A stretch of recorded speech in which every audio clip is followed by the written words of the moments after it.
All right, Don, without further ado, I will let you kick it off here. We got about 2 minutes before kickoff time, but we've got a lot of people on board now, so let's go ahead and do this. Okay, so this is really the first time we've talked about our multi-zone uh, antenna combiner. Um, Frankly, this one, this was kind of a surprise to us. We knew that this needed to be done before we brought this device on board. This was an extremely expensive, like a $5,000 box to be able to do that. Um, or you had a pile of splitters and line amps and a rat's nest of wiring to be able to accomplish some of what this would do. This actually goes a whole lot farther. So we're constantly surprised by how many people are using this, but it has application that in the very near future um, may be more for just connecting regular wireless mics, not even really thinking about it as a zoned system. But there's some definite benefits from zones that you don't otherwise get. So all right, so let's kick this off. Uh, Come on now. There we go. So let's say you've got a big space that you want to cover. Um, let's say this is like a convention center room or something that's, 600 feet long, or a horse arena, or what else do we do? You've got a great big space like this, right? So in the past, what we did was you'd get an antenna or pair for diversity, of course. You'd get a fairly powerful antenna and you'd just try to brute force power your way through it, which worked great for lots of years. I've done this lots of times. But these days, there's a lot more interference. There's a lot less bandwidth. And so getting reliable wireless, as we've talked in many other seminars, depends on the noise floor. So one thing that a zone system is very good for in a single space like this is that we can break this up. We can break this into, in this case, I've divided it into 4 zones, 4 sections, and I'm going to use an antenna pair in each zone, but I'm going to limit the power of those antennas. In other words, I'm going to purposely attenuate them. And what happens when I do that, when you've divided the space up like this, I should go back. So, whoop, back is this way. So when I'm just using one antenna, we'll just think of half of the diversity pair just to keep it simple. So I put this antenna in the room. I pick up all the radios that I need to, but I pick up all the noise floor that's in that room, right? Whatever there is, wherever you are. Okay.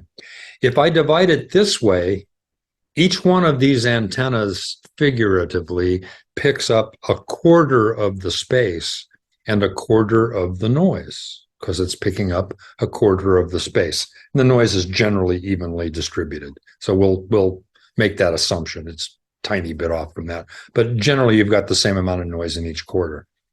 The difference is I'm going to add the antennas back together, but the noise only adds when the noise is coherent, right? And the noise is not going to be coherent because you're going to have phase cancellation. So when we add up AC waveforms, right, they only grow when they're in phase with each other.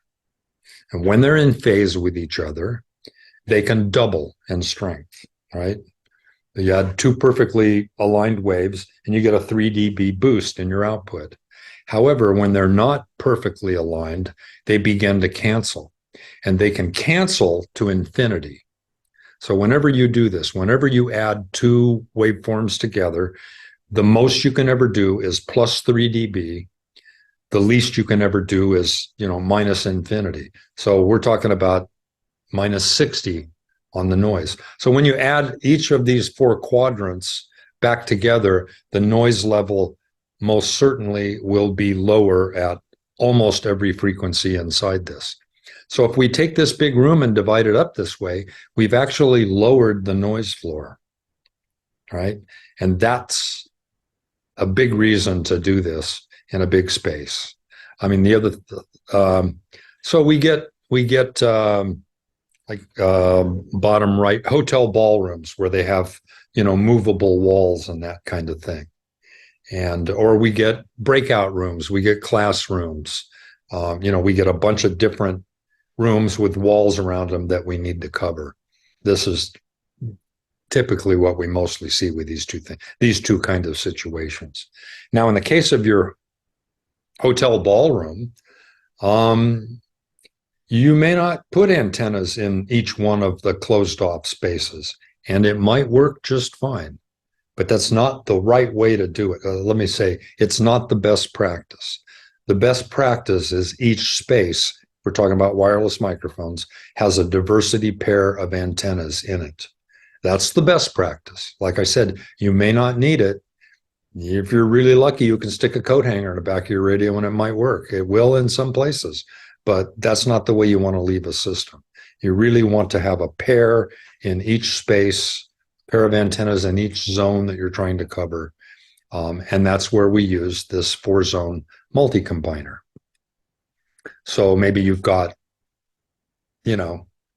training rooms like this or classrooms, but might be like this, where you have rooms with adjacent walls. Yeah, RF is going to leak through those walls.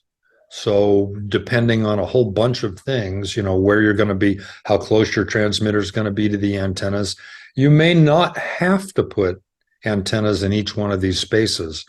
But if you want rock solid performance day after day, minute for minute, then you do. So this would be a use. Again, here's that hotel drawn out with the 3 dividable spaces and a lobby. So we've got in this case, I've got a diversity architectural antenna, which is 2 antennas in each one of these spaces, going back to this 4-zone box. I mean, here's another one that we worked on. So I've got 2 big rooms, a small room, and a large hallway. And this client wanted coverage in any of those spaces. So this is another common use. We use a lot of, here's another one. So this is a casino somewhere, and we don't have divisible spaces. There aren't walls between all this. And instead of, in the previous one I showed you with diversity architectural antennas, which we like to put on walls, but we now have our CP architectural antenna, which is a circular polarized antenna. And it's wonderful to use in casinos because you can ceiling mount the antennas. So it seems like anymore in casinos, there's a lot of slot machines, for example, and slot machines are now 10 feet tall and enormous video walls and stuff like that. So it's hard to put an antenna going, focused horizontally because you've got all these slot machines blocking that signal. So you're going to get shadows. They're not going to penetrate that very well. So by putting the antennas in the ceiling and shooting down, of course, it's not going to pick you up if you lay underneath the slot machine, but probably not going to happen, right? So ceiling mounts, when we have a lot of obstacles, maybe you have a room that has a lot of columns in it, that kind of thing. Well, that's kind of hard to shoot through horizontally, but if you do it vertically, the columns aren't in your way except for the actual columns themselves. It also gives us the ability here to alternate the placement of the antennas. We'll talk about that a little bit in a minute. Well, we'll talk about it now. So when you have zoned antennas, when you have a antenna distribution system, your transmitter needs to see an A and a B antenna. They don't have to be in the same zone, right? And so that means in this case, especially when you ceiling mount the antennas, you create virtual zones. So in the case of that big convention center, a big long rectangular room like this, and you can just, all kinds of variations for this. But when you use ceiling mounted antennas, if you alternate the antennas, you create virtual zones. So let's look at this. So obviously, if we look all the way to the left, at the top, I've got in red zone 1A. At the bottom, I've got 1B. And that's a zone. These circles showing the zones aren't to scale, just to show different zones. But if I were to stand between 1A and 2B, and my transmitter could see 2B but not 1B, that's another zone. So we've actually created a virtual zone. So in this mythical room, I actually have 10 zones total. Even though there's only there's 4 real zones, there's 6 virtual zones. And that lets me dial down the antennas even more. And that's what we're trying to do. We're trying to have very limited coverage. We're using a lot of antennas. Each one is at a far reduced range, so that we're not picking up any stray stuff. And that's the goal of this zone system. Much like in the way, if you've done line array speakers, right? You use a whole bunch of boxes, way more boxes than you need just to be loud. You use them to get pattern control. So that's the same thing we're doing here. We're using a lot of lower powered antenna because we're going to attenuate them inside this 4-zone box. So you have lower power on the antennas, but we have more of them. And that way we gain much more control over the situation. And that's what we're dealing with, right? We've got to make this work inside the building. So we need the control. And so a 4-zone system is a very good way to do that. If you need more than 4 zones, you can combine a couple of these boxes together. Very simply, if you needed 8 sets of antennas in, you simply use one of our 2x1 splitters and you sum the 2A outputs and you sum the 2B outputs, and then you run that off into your antenna distribution system or whatever you're doing. The question sometimes comes up, can I use more than 2? And the answer is, yeah, you could use a lot more than 2. However, that's much, much more difficult problem, right? Same way. I mean, it's pretty easy to get 8 wireless microphones on the air. It's a lot more problem to get 200 of them. There's other problems that are created. Yes, you can buy 200 of whatever you're using, and yes, they all work, but now you've created problems from those numbers. So when people call and ask me, will it work with more units? The answer is yes.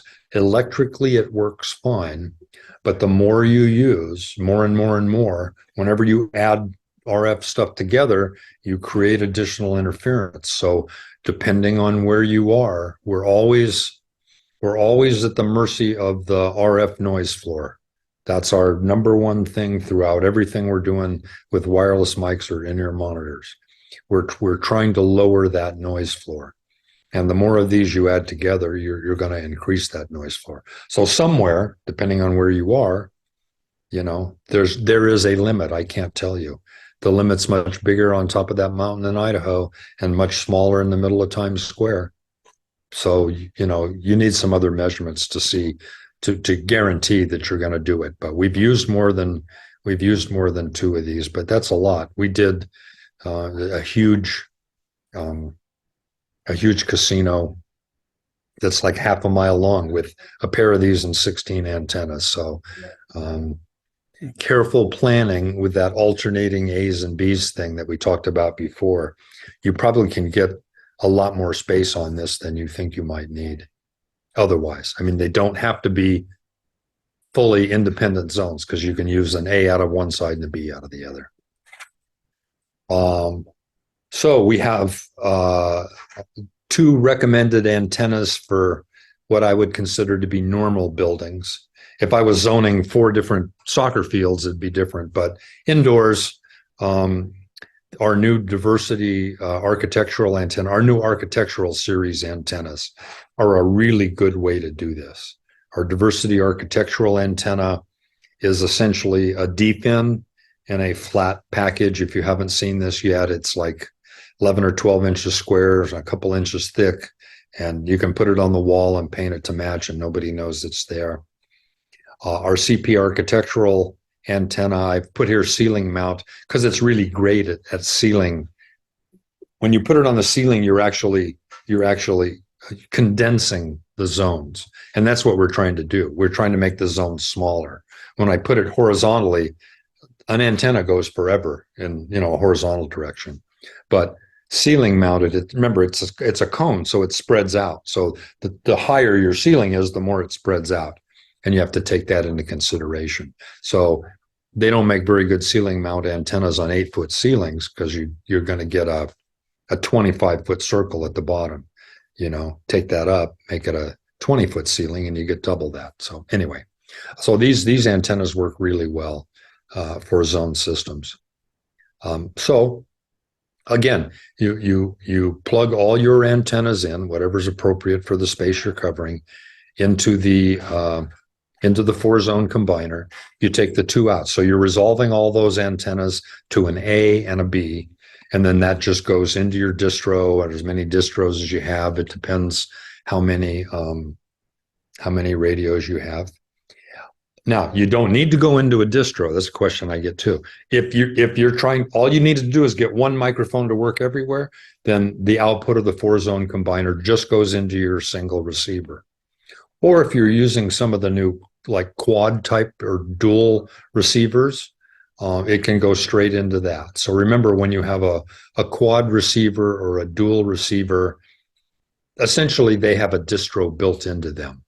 Right. So you have an A and a B input, and the receiver itself divides the power and sends it to the multiple receiver circuits inside.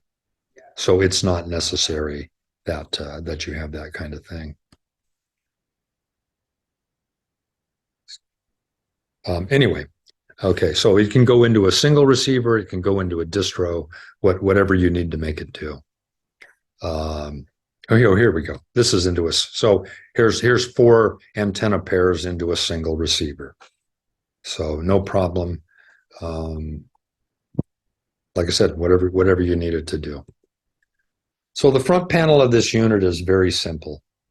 And so there's a alphanumeric screen and a set of push buttons on the side.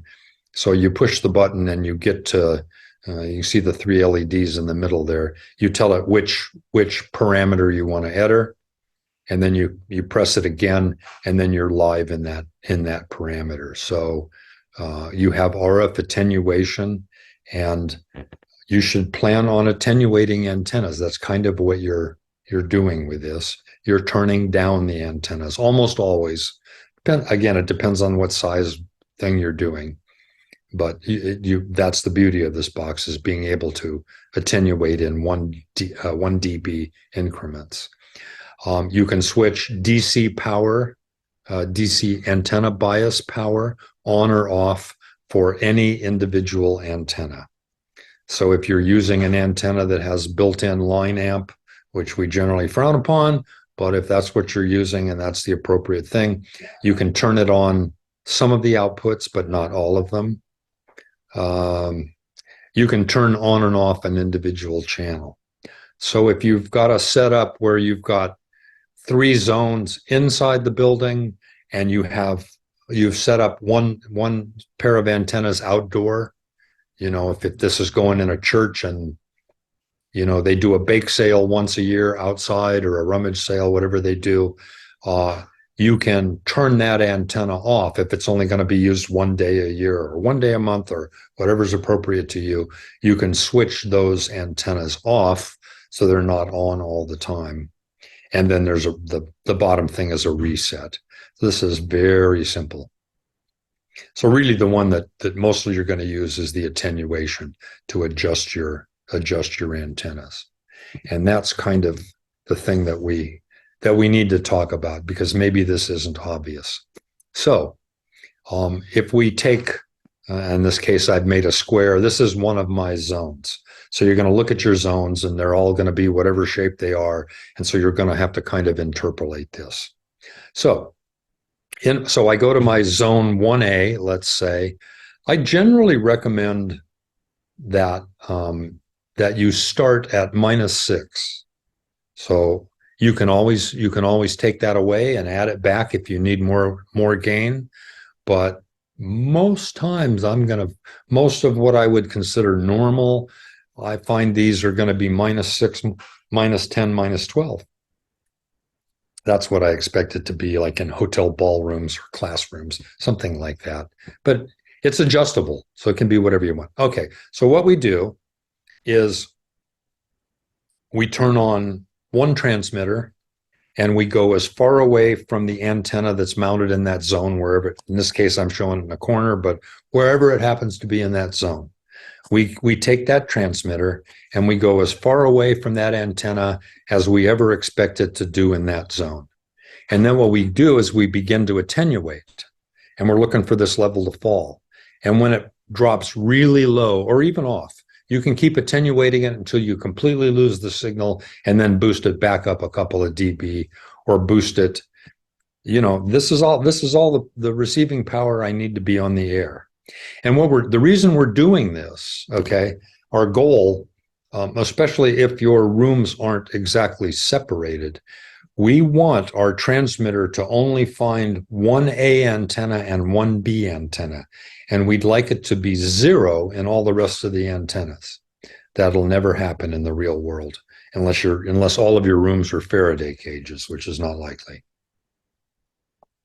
So what we're trying to do, we're trying to minimize the pickup and the overlap and the crosstalk.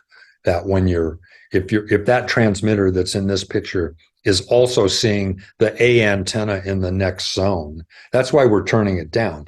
So when we do our next zone and we put it right next to this one, let's say on the right-hand side, we turn that one antenna zone 1A down, 2A down, so that when the mic's there, it's hitting that antenna, but it's not hitting the one back in the first zone. So this is sort of a cut and try. It's not going to be perfect. It doesn't have to be perfect. We're just trying to make it uneven. So if I'm 60-40, if I'm 80-20, all the better. We'd like it to be 100-0, but it's never going to happen. So as close as you can get to making it work in one zone and not in the other. And then you simply have to go through all the zones and all the A's and all the B's in all 4 zones. But this doesn't take very much time at all. So this is really how you set up and optimize this unit. And that's really it. It's pretty much that simple. It's like I say, in the past, we worked with a whole bunch of splitters and line amps to make it up and a ball of coax to hook it all together. Turns out that's costs more money to do, and you have this giant rat's nest ball of stuff that you have to deal with. So with the 4-zone, you have that nice simple unit. I should have shown this. This is maybe you've got that hotel ballroom and they've got, walls that they pull across. So this is the case. The reason you're balancing out that the zones like that is when these walls aren't there, it's going to hit all the rest of these antennas. But as you move across the floor, it's going to favor one and not the rest of them. So I should add, this is a common question that I get.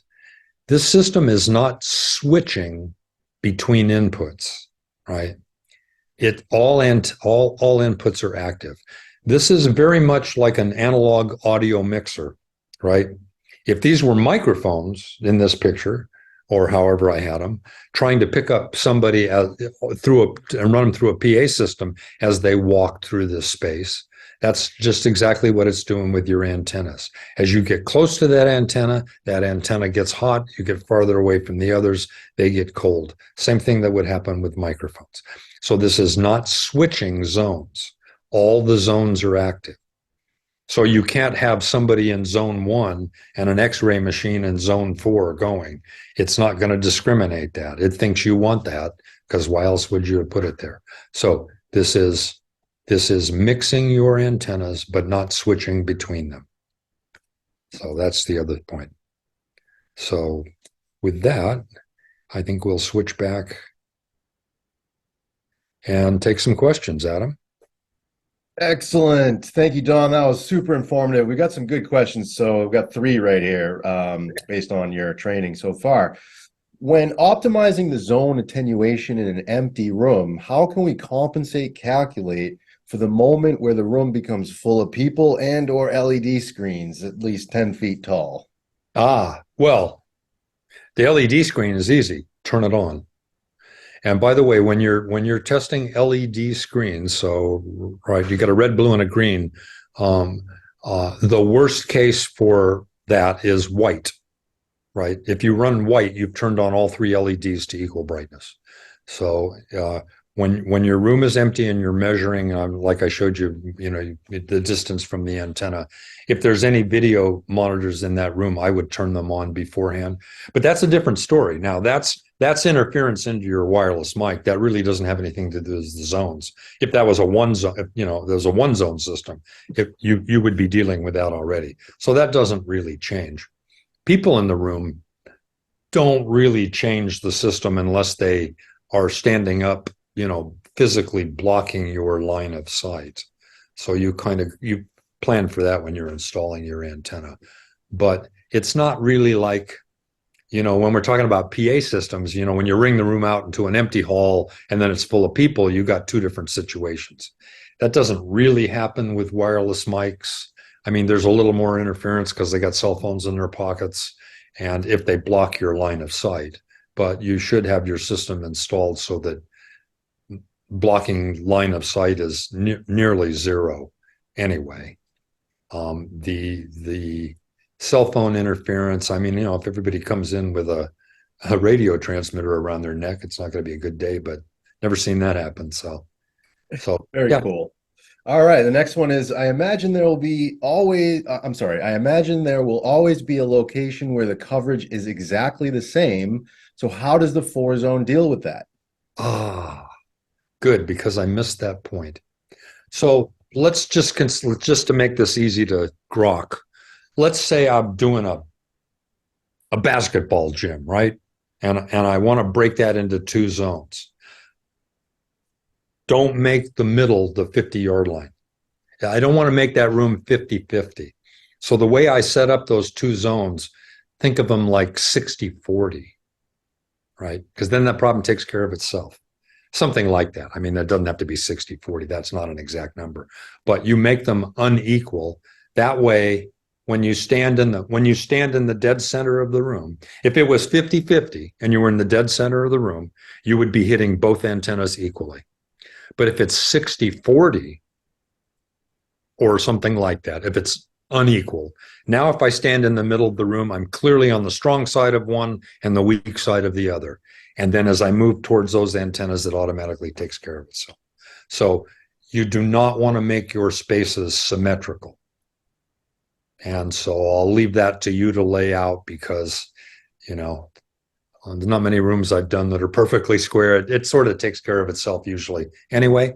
But yes, you want your four zones to be non-symmetrical if you can. Now, it's not the end of the world if you don't. Realize it doesn't.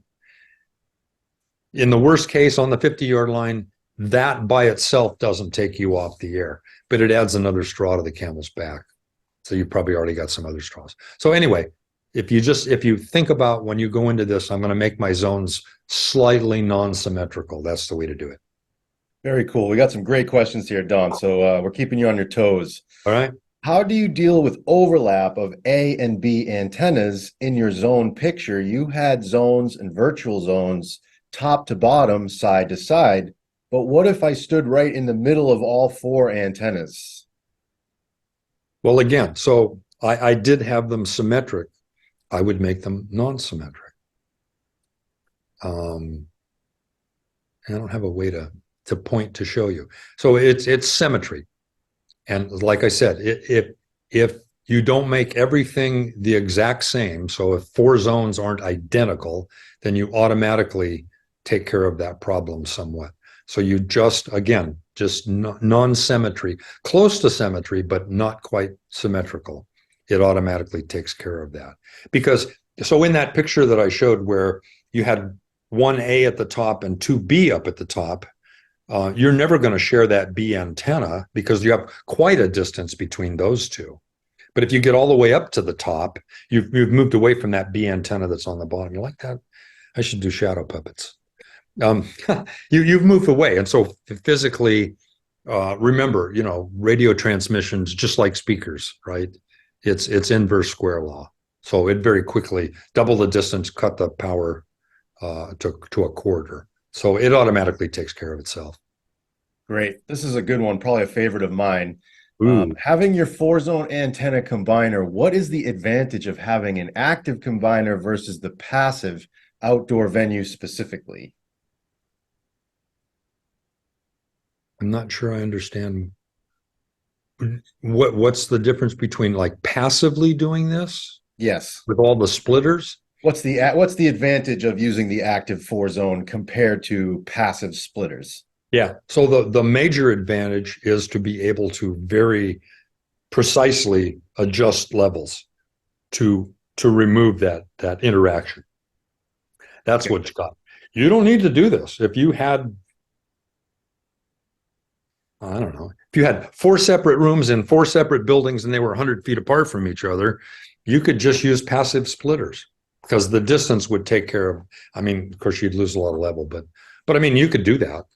You could do that, but it's almost, but it's still getting to the price of, that the price of those is the price of this box. Four passive splitters is the price of this box, essentially. Now you've got stuff hanging all over the place. So for the same price, you now have a tool, even if you only need to adjust one, you've got it. And it's nice and neat and easy to install, and it's going to stay. What are you going to do with a box with 8 splitters and a bunch of wire hanging all over the place?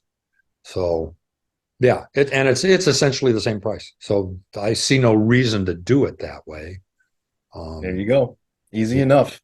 Well, if I only had, I mean, if I only had 2 rooms and they were physically separated, I might consider doing it with a pair of passive splitters. Yeah. Gotcha. Thanks, Don. I Appreciate that. don't want to take anybody's money when you don't need to spend it. I just want you, when you spend your money, I want you to get what you paid for. That's what we want. That is certainly the best advice I've ever heard. So there you go. We want to make sure you get the right tool for the job. Yeah, that's it. So the questions keep coming fast and furious here. So let's see if we can get through these. So multiplying antennas should increase also the noise floor from each antennas, except is the attenuation is really high. So how do you manage this noise floor when the transmitter is getting far away from each antenna?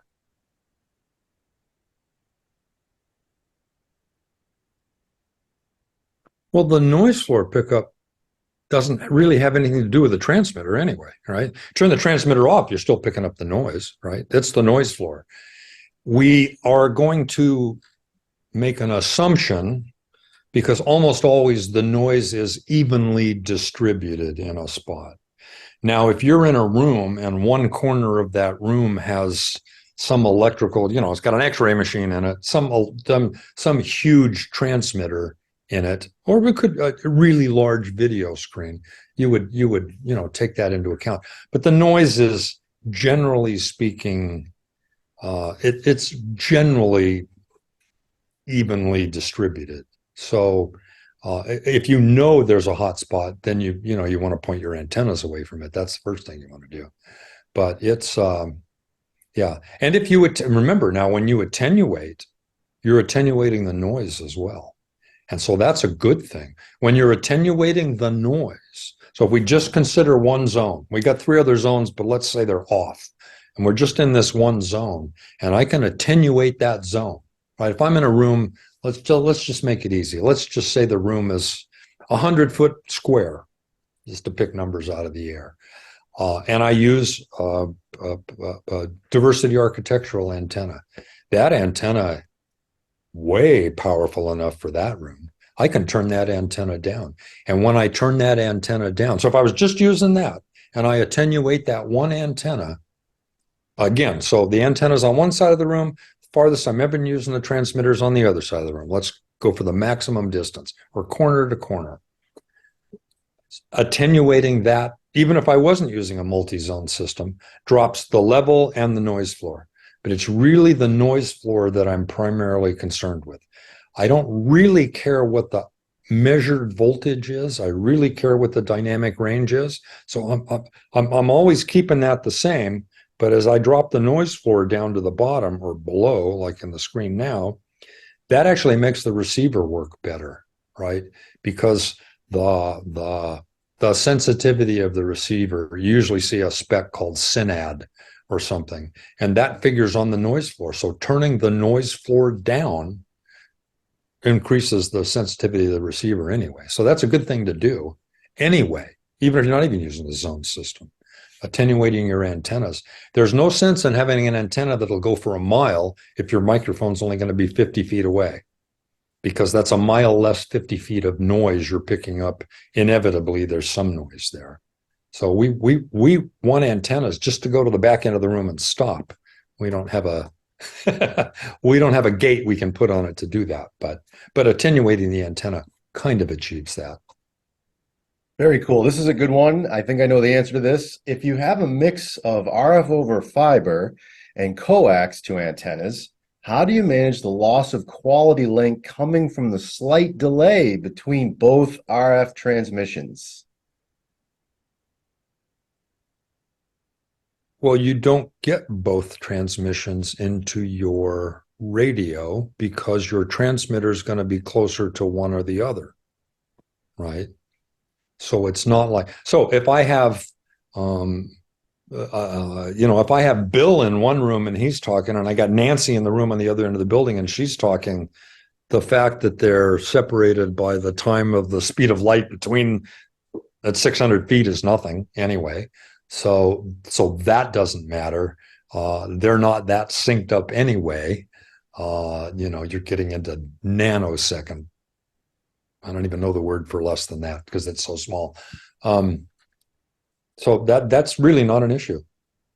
I would just to further that, I would assume he meant the delay in the optics, which I believe there is none, correct? There's no latency in the optics system. We tend to call speed of light zero delay. It's not technically zero delay, but it's a number so small that for all practical purposes, it's, like I said, the speed of light for a couple hundred feet, we're not worth talking about. All right. You can call that zero. There's a 0.00000. There's a whole lot of zeros before there's any number in that. So yeah, we don't have to worry. Gotcha. And there's a couple follow-up questions to the previous questions. Okay. Regardless of zone symmetry, there will still be equal overlap at one location, though I guess I'd just like to know more what happens there. And then he follows up with 60, let's talk 40. about, all right, right. So let's talk about the worst case of overlap that could happen. 50-50. Exactly perfectly the same, which, just change the weight on your foot and that changes. That doesn't take you off the air. That just gives extra work to your receiver. So depending on what other extra work you've given your receiver, there's a point at which your receiver fails. So, always with wireless mics, that you can always think of this as a straw that breaks the camel's back kind of situation. You have a threshold, and when your problems are below that threshold, you are on the air. And the second you put that one straw that breaks the camel's back, it doesn't matter which straw, it's that you cross the threshold, right? So if, provided you haven't also added 27 other catastrophes at the same time, your receiver will just take care of that. Your receiver has smarts. It has diversity switching inside. Remember, it's switching. It's not adding these two things together. It's just picking the best one. So it's already taking care of that. But we're trying to make it easy. We'd rather coast. We don't want to redline the thing the whole time. But even if, as long as you don't exceed the red line, you don't blow your engine up. So it's kind of the same way here. It by itself, it's not a problem. Added with 27 other problems, then if it takes 28 problems to break it, you have to fix at least one of those problems, whether it be this one or one of the other 27. You have to get below. You have to stay below the threshold, and as any way you do it, that's fine. Very cool. It looks like we're coming up to the end of our time and the questions have been answered. Thank you for all of your questions. I wanted to ask, though, again, for those of you who didn't get a chance to answer, how many RFNU webinars you have attended. So go ahead and hit the poll there and make sure you let us know. And we want to find out how many people are new and how many people have attended before. So we appreciate your time as always. I'll just let this poll kick out and then I'll share the results. Yeah, it should take about 15 seconds. So you got to push one button and hit enter. Well, we're still getting some numbers here. We got about 50 people on, so it takes a bit more time. All right, I think that'll do it. So here's the results. Cool. Well, thanks everyone. We really appreciate your time as always, and look out for the next one. We do these monthly, and certainly send us your questions, but you don't have to. We're happy to answer them on the session as well. Again, Dawn, thank you so much for sharing all your information. This has been a great session, and I'll be posting this video on our webinar page for anyone who wasn't able to make it. So share those links away. Appreciate your time, everyone. Good. Thanks, guys. See you next time. Take care.